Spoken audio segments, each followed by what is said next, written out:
ফিরতেই হবে একদিন, কিন্তু সেদিন হয়তো সাফা থাকতো না, কোডি থাকতো না, সেদিন হয়তো যৌবনের ক্ষমতা থাকবে না, সেদিন হয়তো শারীরিক সক্ষমতা থাকবে না, সেদিন হয়তো আখিরাত থাকবে না, সেদিন হয়তো কবর থাকবে না, সেদিন আর শরীরের সক্ষমতা থাকবে না।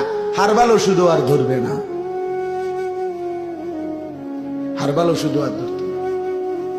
তেন আমরা জানি বাইরের এই চুলের মাস্তানি আর এই প্যান্টের তাফালি, ভিতরে কার কি হালাত আমরা জানি দোস্ত। হ্যাঁ, অসভ্য যুবক, চরিত্রহীন যুবক, তোমার চেহারা দেখলেই তো চেনা যায় তোমার দুই সাফা তো ভিতরে ঢুকে গেছে। তোমার চেহারার হালাত তুমি দেখো না। এতটা মাত্র 18 বছর বয়সে তোমার চেহারা এত মলিন হবে কেন? 18 বছরের 16 বছরের ছেলে তুমি, তোমার কোডি সাফা এত ভাঙ্গা কা? তোমার কা ফ্যান্ট ফিরে যায়, তুমি কা ফ্যান্ট টান দাও কেন? ঘটনাটা কি? তোমার চেহারাটা এত মলিন কেন? কারণ একটাই, গুনাহ তোমার অন্ধকার করে দিয়েছে।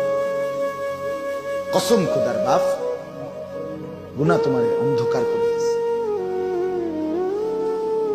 গুনার প্রথম ক্ষতি, প্রত্যেক পাপের, নাফরমানির, অশ্লীলতার, বেহায়াপনার একেবারে প্রথম এফেক্ট সাওয়াদুন ফিল ওয়াজহ, চেহারাটা কালো করে ফেলে।